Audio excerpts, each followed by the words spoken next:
Qu'est-ce qui pousse des gens ordinaires à commettre des actes de cruauté inimaginables?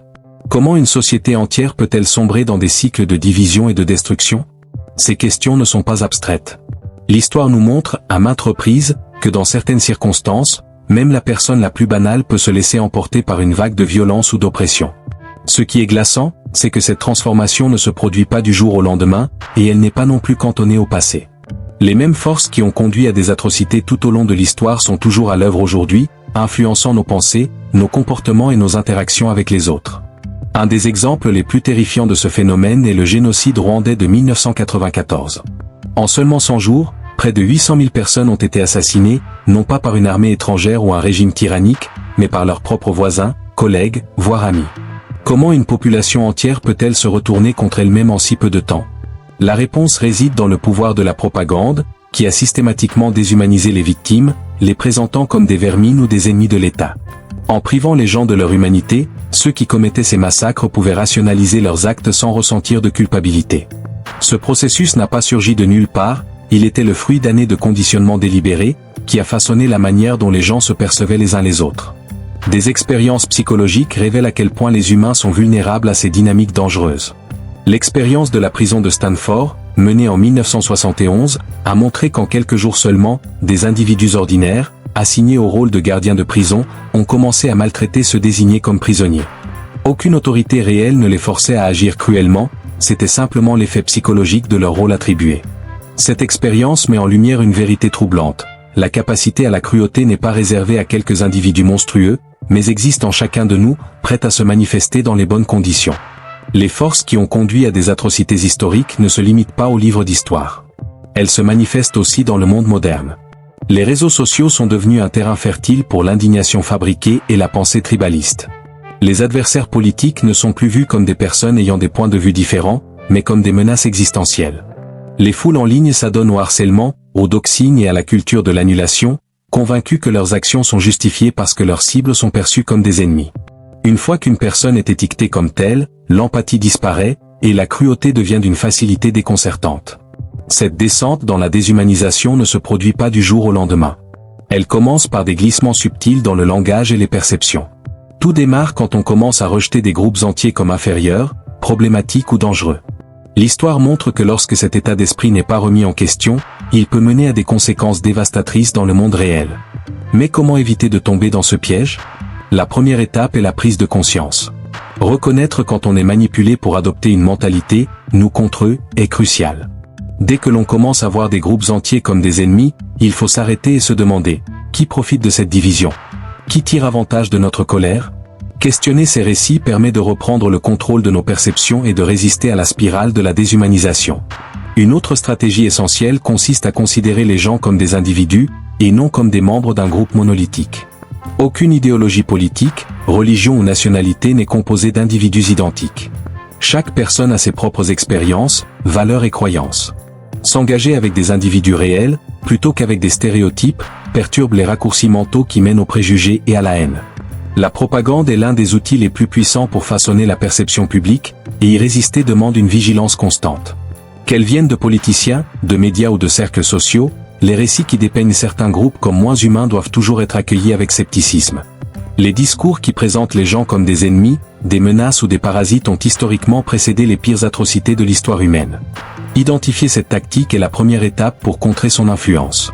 Mais pourquoi les gens justifient-ils leurs actions, même lorsque celles-ci vont à l'encontre de leurs valeurs morales? La réponse réside dans la dissonance cognitive, ce malaise psychologique que nous ressentons lorsque nos actes entrent en conflit avec nos croyances. Au lieu d'admettre leurs torts, les gens réécrivent souvent la réalité pour protéger leur image d'eux-mêmes. Cette auto-justification permet à la corruption de prospérer, car les individus se convainquent qu'ils restent bons, peu importe les compromis moraux qu'ils font. Prenons l'exemple de quelqu'un qui se considère comme honnête mais qui est pris en train de mentir. Il a deux options, reconnaître sa faute, ce qui est inconfortable, ou justifier le mensonge en se disant que ce n'était pas grave ou qu'il n'avait pas le choix. La plupart choisissent la justification, et avec le temps, ce schéma érode leur boussole morale. C'est pourquoi les politiciens corrompus, les criminels de guerre ou même les individus ordinaires admettent rarement leur faute. La justification la plus dangereuse est la croyance que l'on agit pour une cause supérieure. Certaines des pires atrocités de l'histoire ont été commises au nom de la justice. Guerre religieuse, purge politique, censure et oppression ont tout été rationalisés comme nécessaires pour protéger une cause ou défendre un système de croyance. Quand les gens sont convaincus que leur idéologie est moralement supérieure, ils cessent de questionner leurs actions et deviennent capables d'une cruauté extrême. Une fois que l'auto-justification commence, elle ne s'arrête pas. Plus une personne s'enfonce dans ce chemin, plus il devient facile de justifier des actions de plus en plus nuisibles. Certains des crimes les plus atroces de l'histoire ont été commis par des individus qui croyaient sincèrement faire ce qui était juste. C'est le danger de la licence morale. Quand les gens se croient intrinsèquement bons, ils s'autorisent à faire du mal. La dernière et la plus dangereuse étape de cette descente est la déshumanisation totale. Quand une personne ou un groupe n'est plus perçu comme humain, tout devient justifiable.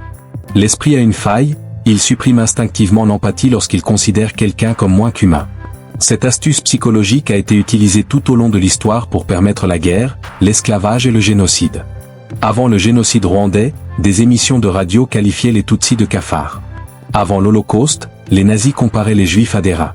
Pendant l'esclavage américain, les Noirs étaient légalement classés comme des biens plutôt que des êtres humains.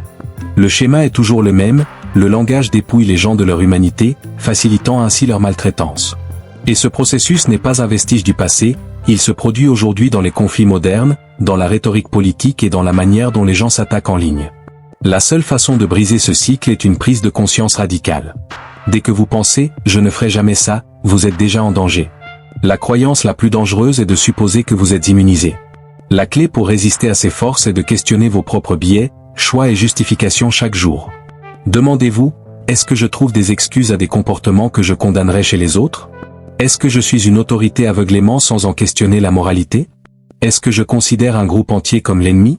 Chaque fois que vous ressentez le besoin de justifier un acte immoral, arrêtez-vous et réfléchissez. Le courage moral est essentiel. Le monde n'a pas seulement besoin de bonnes personnes, il a besoin de personnes prêtes à agir quand cela compte le plus. Si quelque chose semble mal, parlez. Les moments les plus sombres de l'histoire ne sont pas seulement le fait de ceux qui ont commis le mal, mais aussi de ceux qui sont restés silencieux. La réalité, c'est que la capacité au mal existe en chacun de nous. Ce n'est pas une anomalie ou un défaut rare, c'est ancré dans notre façon de penser. Mais cela signifie aussi que nous pouvons le combattre, en choisissant l'empathie plutôt que la division, en questionnant la propagande et en nous tenant responsables. Nous pouvons résister aux pièges psychologiques qui ont conduit tant de sociétés à leur perte. Maintenant que vous savez cela, que ferez-vous différemment ? Comprendre ces mécanismes psychologiques n'est pas seulement un exercice intellectuel, c'est un appel à l'action. Chaque moment de l'histoire qui a sombré dans les ténèbres l'a fait parce que des gens ordinaires ont soit adopté des idéologies nuisibles, soit échoué à y résister. La leçon est claire, personne n'est exempt de ces influences, et une vigilance constante est nécessaire pour s'assurer que nous ne contribuons pas, sans le savoir, à des cycles de déshumanisation, de corruption morale ou d'injustice systémique. L'un des moyens les plus efficaces de contrer ces dangers est l'éducation et le dialogue. Des études en psychologie sociale montrent que l'exposition à des perspectives diverses peut réduire les préjugés, accroître l'empathie et empêcher la pensée rigide qui mène à l'extrémisme. Lorsque les gens engagent des conversations significatives avec ceux qui ont des croyances différentes, ils sont plus susceptibles de les humaniser et moins susceptibles d'être influencés par la propagande. Cela signifie que favoriser des discussions ouvertes et critiques, tant dans les relations personnelles que dans la société au sens large, est essentiel pour briser le cycle de l'enfermement idéologique et de la division. Enfin, l'histoire nous offre des exemples de ceux qui ont résisté à la marée, des individus qui ont caché des familles juives pendant l'Holocauste, aux lanceurs d'alerte qui ont dénoncé la corruption malgré les risques personnels. L'histoire se souvient de ceux qui ont eu le courage moral d'agir quand d'autres restaient silencieux. Leurs actions prouvent que se dresser contre l'injustice, même par un effort qui semble minime, peut faire une différence. Elle nous rappelle aussi que la lutte contre la déshumanisation et la justification morale ne consiste pas seulement à éviter de faire du mal nous-mêmes, mais à prévenir activement le mal fait aux autres. En fin de compte, la responsabilité repose sur chacun de nous. Chaque jour, nous faisons des choix qui façonnent le monde dans lequel nous vivons. Nous pouvons participer à des récits destructeurs ou les défier. Nous pouvons justifier des actions contraires à nos valeurs ou nous tenir responsables. Nous pouvons rester silencieux ou choisir de parler quand cela compte le plus. Que choisirez-vous ? Si ce contenu vous a plu, n'oubliez pas de liker cette vidéo et de vous abonner à la chaîne pour plus de connaissances.